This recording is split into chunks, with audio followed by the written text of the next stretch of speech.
Obrigado, professor, e sejam todos bem-vindos aí à minha apresentação.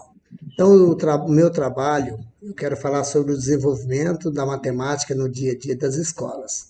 A justificativa desse tema, ela vem a compreender o desenvolvimento da matemática, né, desde os primórdios lá dos nossos antepassados até os dias atuais. Então, essa é uma justificativa aí para o trabalho com a matemática nas salas de aula hoje. O objetivo eu tenho que apresentar a história, um pouco da história da matemática, descrever como ela tem sido desenvolvida nas escolas, compreender algumas práticas pedagógicas e também apresentar aí uma metodologia aos futuros docentes, baseado nas pesquisas de Piaget, né? É um trabalho mais direcionado ao lúdico.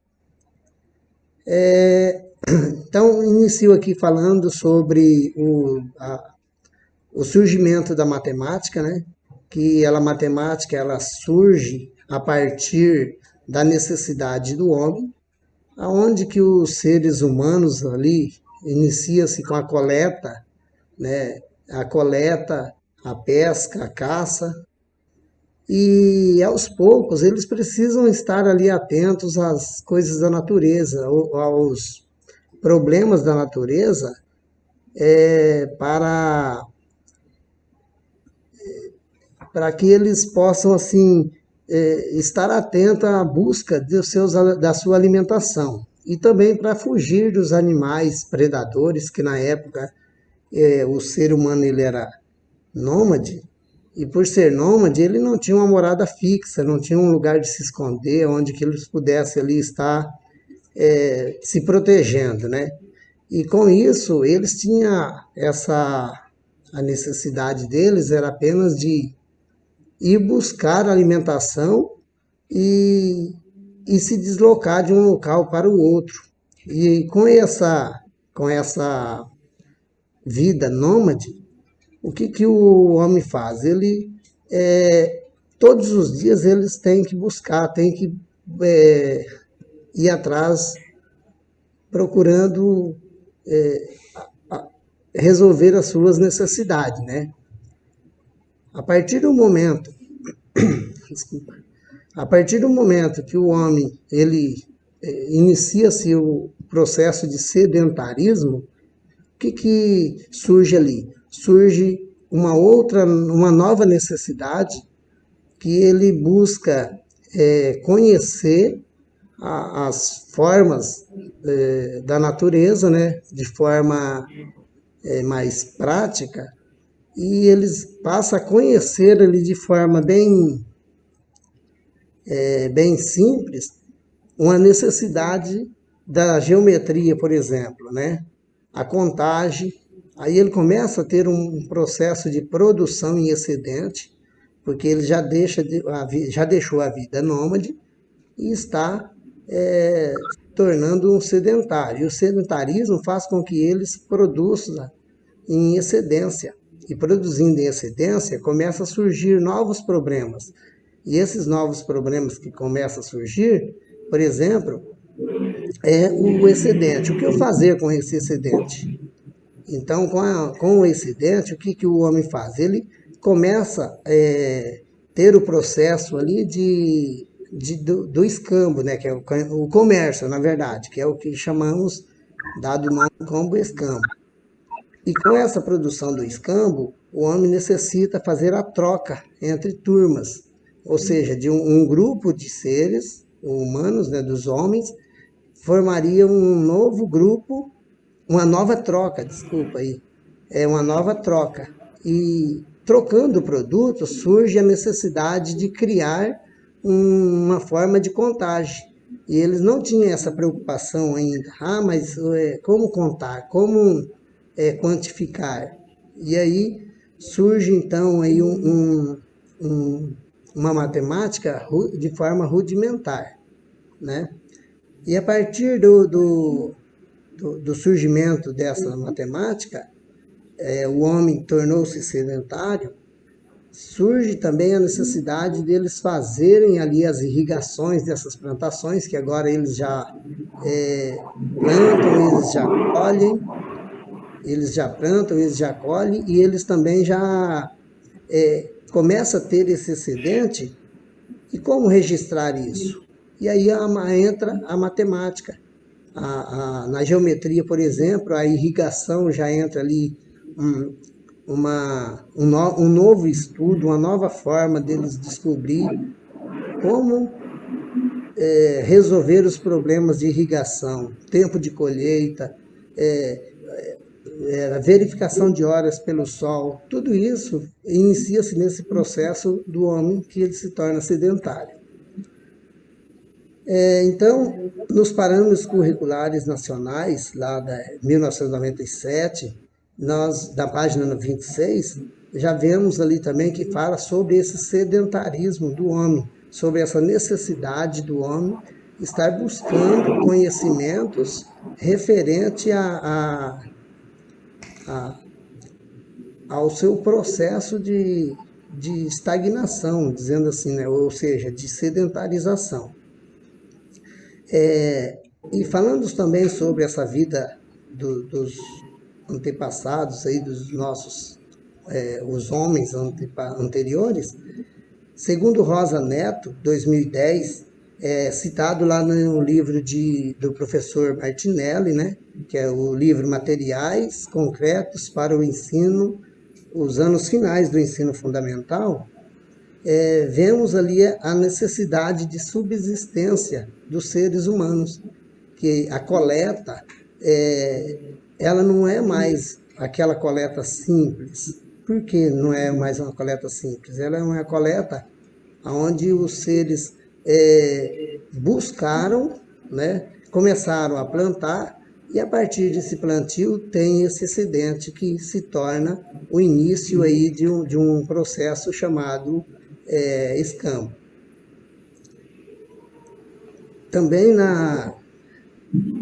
essas necessidades dos seres humanos, eles tinham aí uma preocupação, no início não tinha uma preocupação assim de contar, de quantificar, e agora eles passam a ter esse período de quantificação. Ele precisa saber o que tem, o que eles precisam e qual as suas necessidades para estar sempre buscando. E a matemática ela vem desenvolvendo então a partir da observância, né, da natureza, aquilo que está ali presente na natureza, eles começam a diferenciar tanto as coisas, os objetos, né? Porque ao analisar como acontece a natureza, eles começam a desenvolver práticas para resolver os problemas que vão surgindo no dia a dia. E falando um pouquinho sobre como o ensino da matemática, né? O ensino da matemática nas escolas. Então eu peguei aqui, temos ali o início da Revolução Industrial, né? Que foi o início onde que tudo, na verdade, dá um início bastante forte, onde as crianças aí começam a frequentar as escolas, e essas crianças que frequentam a escola, segundo D'Ambrosio, em 1999, era um modelo assim de ensino que surge apenas com os interesses das crianças, não, dos seus senhores e da sociedade. O objetivo era com que as crianças aprendessem o básico para ser treinadas, né? Na fala de Carvalho, 2016, vemos lá que as crianças eram treinadas apenas para trabalhar nas empresas, vamos dizer assim, né? Nas empresas que estavam surgindo, isso após a Revolução Industrial, que é aos fins do século XVIII. E esse trabalho que as escolas faziam era apenas um trabalho voltado para o desenvolvimento das 4 operações. Então, o objetivo principal era desenvolver realmente para o trabalho de dos senhores. E Carvalho também diz assim, que as crianças eram treinadas apenas para o domínio das 4 operações, né? Então esse era um dos objetivos ali da escola naquela época. E em 1970, como vemos lá nos PCNs, citei anteriormente, as escolas, elas tentaram ou criaram-se modelos de diferenciado para trazer à tona às crianças não só os conteúdos voltados para, vamos dizer assim, para um emprego futuramente, né? Eles eram treinados, ou seja, os PCNs veio nos mostrar que nós precisamos desenvolver uma sala de aula que parte daquilo que eles têm ali na própria sociedade.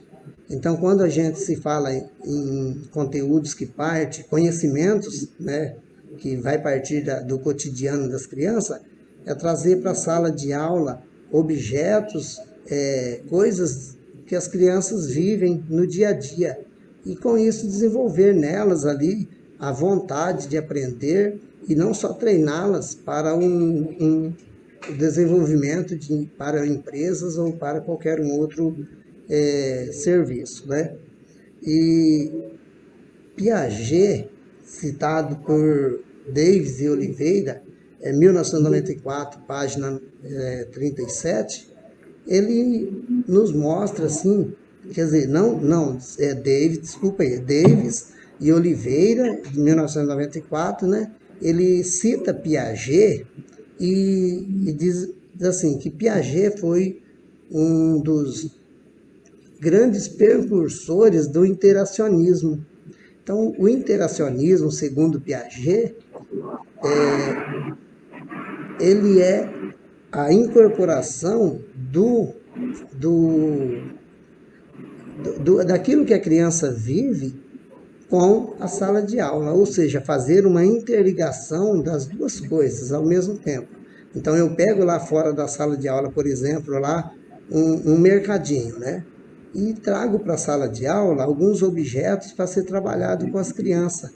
Então, principalmente na área de matemática, trago para a sala de aula ali alguns objetos, onde se põe preço, e põe com as crianças, para que as crianças mesmas, elas possam fazer essa interligação daquilo que ela vive lá fora com a sala de aula e dentro das habilidades que são necessárias para que elas possam desenvolver. Por que esse trabalho? Trazendo lá de fora algo.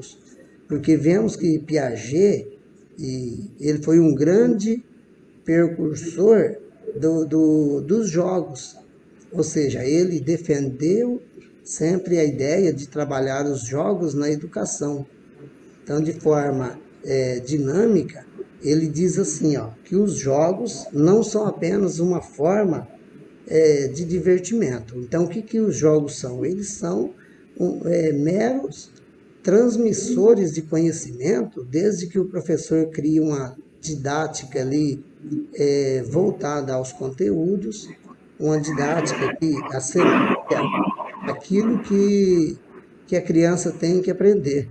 Quer dizer, não é que tem que aprender, né? De forma dinâmica, o professor vai envolvendo os alunos, e envolvendo os alunos em jogos, brincadeiras, trazendo o lúdico para a sala de aula, as crianças vão aprendendo com mais sentido, com mais tranquilidade e sem ser aquela aula massacrante. Como um pouco anterior era para ter falado sobre a questão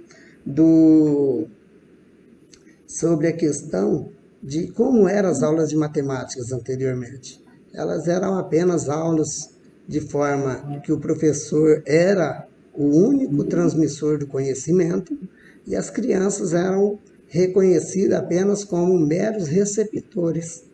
Então, o objetivo, voltando um pouquinho atrás ali, que eu pulei, viu? As crianças eram apenas os receptores de conhecimento. O professor era o orador, onde que as crianças apenas ouviam e decoravam regras. Esse era o objetivo da escola tradicional. As crianças não tinham a liberdade de trazer para a sala de aula, por exemplo, um carrinho e ali o professor investigar, fazer um trabalho com ela. Então, um exemplo aqui de um carrinho, né? Numa sala de aula, a criança leva para a sala de aula um carrinho. Aqui estamos falando em criança, na verdade estou dizendo até o quarto ano. Dependendo da aula que o professor vai trabalhar, ele pode aproveitar esse carrinho e fazer investigação, como que foi produzido, né? E explicando para as crianças ali o que se usa para fazer esse carrinho. Então aí se torna uma aula muito mais, talvez, prazerosa, né? E depois deixar que brinquem um pouco com o carrinho, criar uma pista, desenhar no seu caderno lá uma pista de um autódromo, né? Acho que é isso o nome correto. E assim as crianças, elas começam, através da intervenção do professor, perceber e aprender muito mais do que ficar lá decorando regras e fundamentação teórica, né? Então aqui ainda tenho aqui o jogo é uma forma de atividade muito indicada, né, segundo Piaget. Isso aqui, segundo Piaget, ele é uma forma divertida e muito aceita, vamos dizer assim, no mundo de hoje, ou nas escolas de hoje, que estou falando sobre o dia a dia das escolas, né? Não está definido que escola. Então, está sendo definido dessa forma, por quê? Por que o jogo ele é um meio de construção?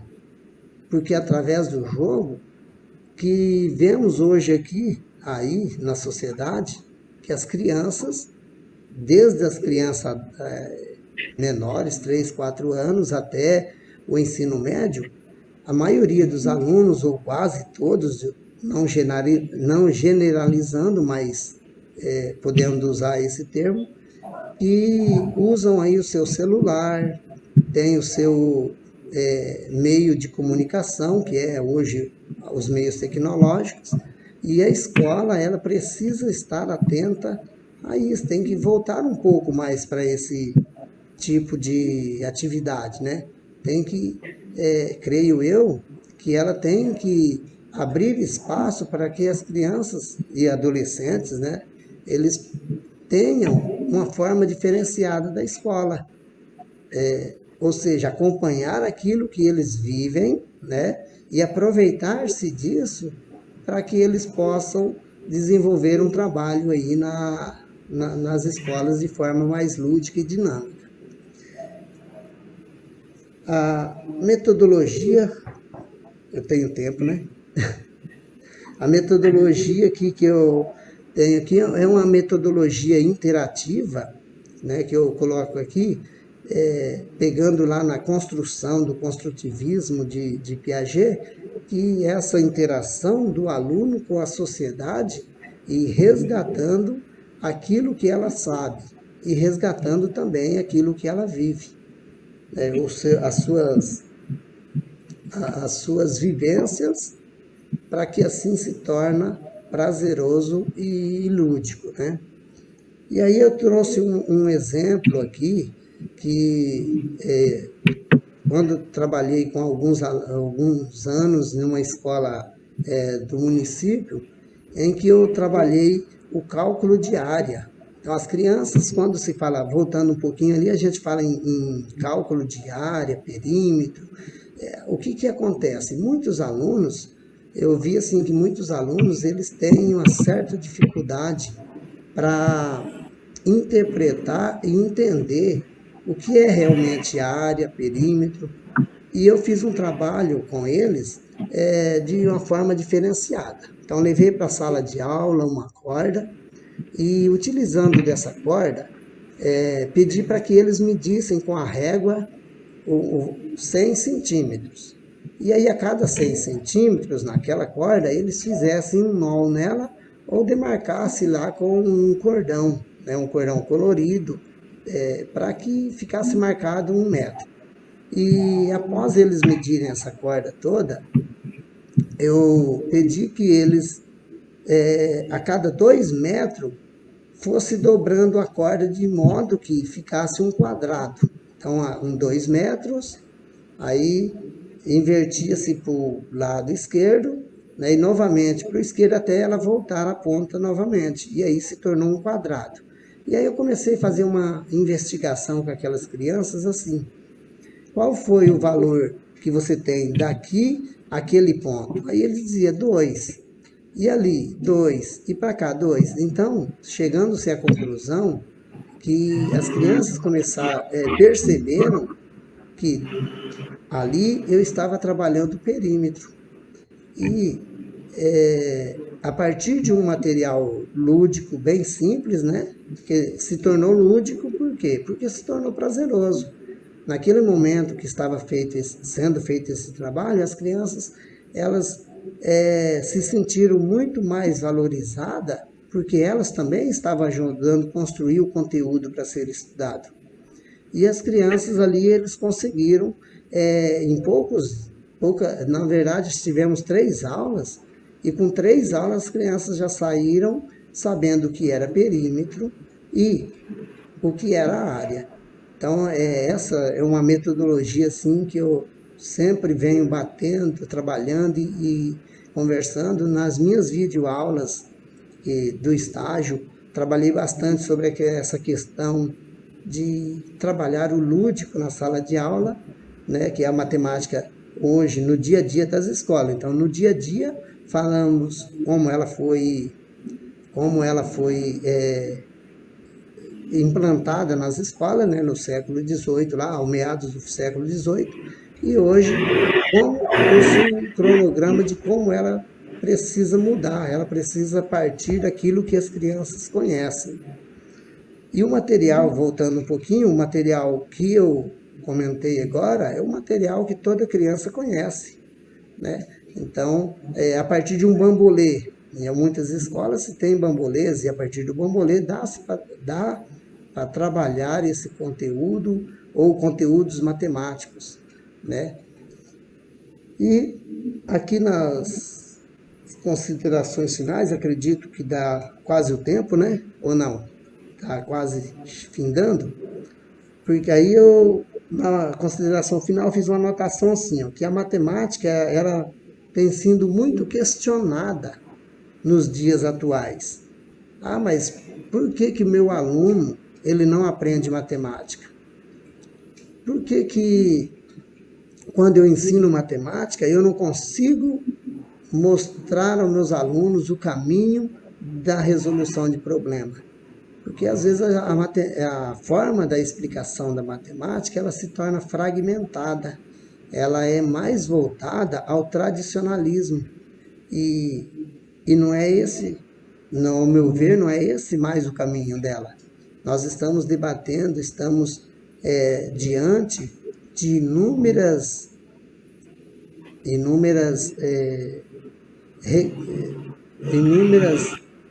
tecnologias que a criança, muitos alunos vão lá no Google, por exemplo, e só digita a questão, né, já resolveu o problema e às vezes não tem nem o trabalho de fazer o seu cálculo.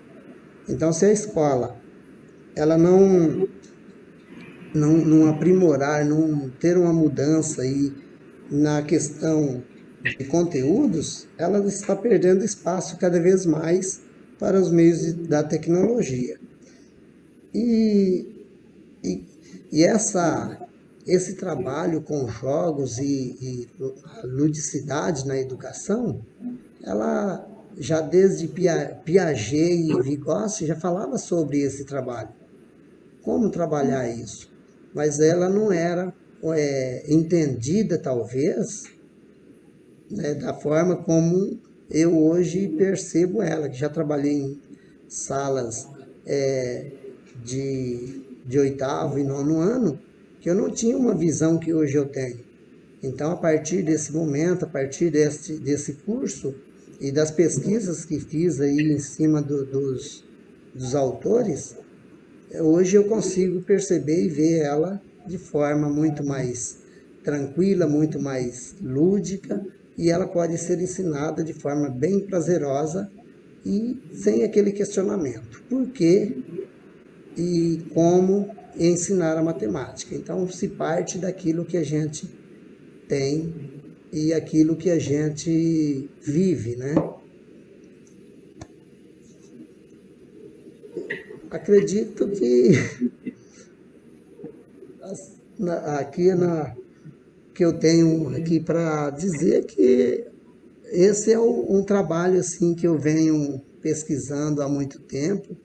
Inclusive a, a Fátima foi minha coordenadora nas escolas do campo. Ela acompanhou assim um trabalho lá que os jogos esteve sempre presente lá na minha sala de aula. Então, quer dizer, e aqui eu concluo aqui com a frase que Piaget fala, que os jogos, eles são importantes para o desenvolvimento lúdico e de forma prazerosa. Ah, tá. E uma coisa que às vezes a gente não, muitos professores eu vejo assim, eles têm uma certa resistência a trabalhar a questão lúdica, né? Se pensar por um lado ruim, que é o lado que realmente a sala de aula se torna um caos. As crianças elas ficam todas agitadas o tempo todo. Só que não se pensa pelo lado bom, que é o lado do conhecimento que as crianças adquirem. Eu posso falar isso com firmeza, que ao início de todo esse processo, de todo esse trabalho, a sala de aula, quem passa próximo no início de tudo, até que as crianças comecem a perceber o que é realmente o seu objetivo com os jogos, eles não têm um comportamento assim, vamos dizer, como se fosse uma sala de aula, mas aos poucos eles vão se adaptando. E esse acho que é o maior medo, ou talvez não ter esse conhecimento dos professores de matemática. E acredito eu, né, já tive assim, algumas experiências, que no ensino fundamental e no ensino médio também, o professor precisa buscar esses conhecimentos aí da lúdica para incorporar no ensino médio, sim. De que forma? Aí depende do conteúdo que o professor quer trabalhar e daquele momento, o que se vive naquele momento. E aí, se vocês tiverem alguma pergunta, estarei à disposição.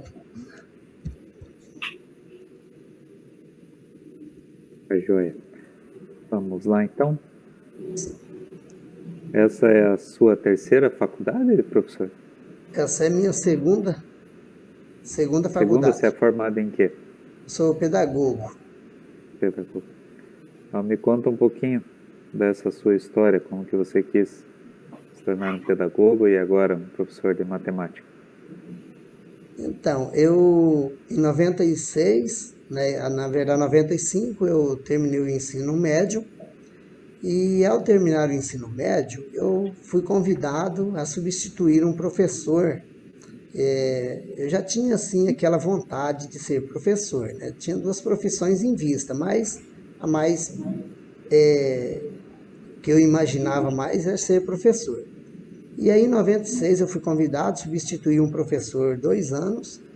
E em março, em abril, eu fui convidado a assumir uma escola do campo. E aí eu fui para uma escola do campo, em uma fazenda, trabalhei em 96. Em 97 a escolinha fechou, né, que tinha 5 alunos. E aí eu vim para a cidade onde moro hoje, que é Juara, e fui trabalhar numa escola do campo, 30 quilômetros longe da cidade, do centro da cidade. Trabalhei lá 97, 98, 99, então são 3 anos. E nesses 3 anos eu trabalhei em 2 escolas O meu percurso não era fácil ali, fazia o percurso de bicicleta dessas duas escolas. Em 99, eu me ingressei na UFMT, né, Universidade Federal de Mato Grosso, num curso do NEAD, se formando em pedagogia. E em 2004 eu concluí o curso, e concluindo o curso de pedagogia, eu já estava trabalhando desde 2000 numa escola, em uma fazenda. E essa fazenda, ela atende, até hoje ainda atende lá, atendia, aliás, do primeiro ao nono ano. Então, é uma sala multi-ano, né? Trabalhavam com todas as turmas. E nesse tempo que eu fiquei lá, até em 2020, então eu fiquei 20 anos nessa escola, e eu precisei, assim, aprender muitas maneiras de se adaptar na sala de aula.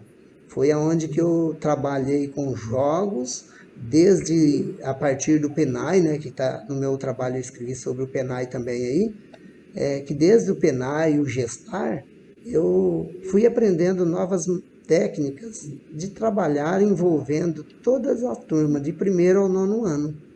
E aí, a partir de jogos, brincadeiras, criação de cartazes, eu fui envolvendo as crianças e consegui, assim, desenvolver um trabalho que eu considero foi um bom trabalho, porque todas as crianças que passaram pela escola hoje têm sua profissão aqui bem sucedida, né? Vários deles. E esse trabalho, aí até 2020, como eu disse, fiquei na fazenda. Em 2021 eu vim para a cidade. Aí, em 2020 eu tinha licença prêmio, fiquei 9 meses sem voltar para a sala de aula. Era um desafio até que eu não queria logo pegar licença prêmio assim que eu viesse do campo para a cidade, porque eu queria conhecer, ver uma nova realidade, né? E ao chegar na sala de aula, aliás, desculpa aí, e ao receber essa licença prêmio, então fiquei assim até ansioso para saber como é na sala de aula. Eu imaginava sempre que, olha, uma sala de aula apenas com uma turma, eu acredito que vai ser muito melhor do que uma sala de aula onde eu tenho vários tipos de alunos ali, ou vários anos escolares para os alunos. E em 2021 iniciei já diretamente com uma turma que totalmente mudou aquela minha experiência anterior, que é a turminha do pré. Então eu peguei a turminha do pré em 2021, trabalhei todo o ano de 2021. Em 2022, assim, peguei uma outra experiência que foi o pré-2, que hoje trabalho com os alunos do pré-2 de uma escola aqui da cidade. E vi assim que mesmo a gente tendo uma turma só, como eu imaginava que o professor que tem uma turma só na cidade, é bem mais tranquilo do que eu que tenho aqui 9 turmas aqui no campo, né? E a realidade não é diferente, porque dentro de uma sala de aula nós temos a miscigenação de crianças. Crianças que já sabem ler, crianças que ainda estão lendo, crianças que ainda temos que fazer ou ensiná-las a escrever. Então, é uma forma assim bastante, posso dizer, prazerosa e também desafiadora.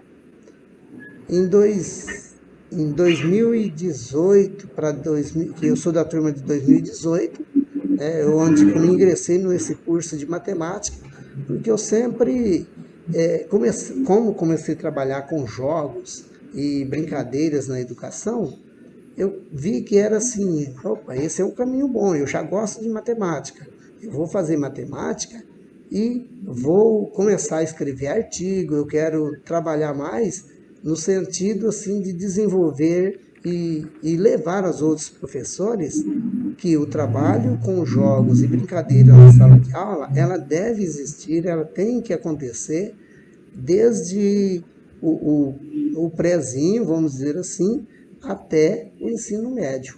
Então, são conhecimentos que estou aqui adquirindo para levar isso para outros professores também.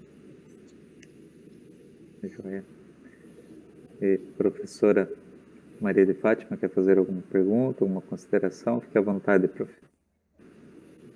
Então, professor Felipe, eu quero só fazer umas considerações, né, a respeito desse grande professor, que eu considero muito por ter acompanhado aí a sua trajetória, né, e, assim, na sua humildade de buscar o conhecimento e aplicar isso na prática, né, então, assim, eu me sinto, assim, como se diz, muito feliz por ter conhecido o trabalho dele assim lá na sala de aula, porque às vezes você fala teoricamente, mas você não conhece lá, né?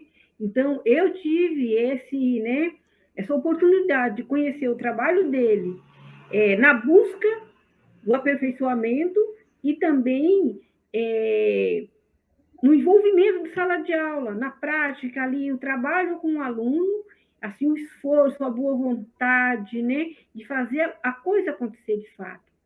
Então, nessa escola que ele ficou 20 anos, no qual a gente tinha, assim, né, o trabalho de acompanhar, assim, quando fala assim, vamos visitar o Ademir hoje, gente, era coisa, assim, sabe, muito satisfatória, porque a gente sabia que a gente chegar lá ia se deparar com situações positivas, né? Que, assim, o trabalho era posto em prática de fato. E nunca teve, assim, aquele medo de, como ele citou aí, o desafio é desafiador, não é fácil trabalhar essas novas metodologias, né? É desafiador, mas o resultado é muito maior e muito mais satisfatório, né? Então, eu quero isso, parabenizar ele, né, por todo esse percurso e por estar sempre buscando, se aperfeiçoando, compartilhando o que ele consegue aprender com os demais, né? Então, está sempre pronto a partilhar, né? A socializar o conhecimento que ele busca com aqueles também que têm certa dificuldade. Então, isso é muito rico e eu estou aqui para parabenizar você, Ademir, né, e muito sucesso na sua carreira e continue sendo esse professor exemplar, que é disso que o nosso mundo precisa, né? Pessoas com eficiência mesmo, de fato.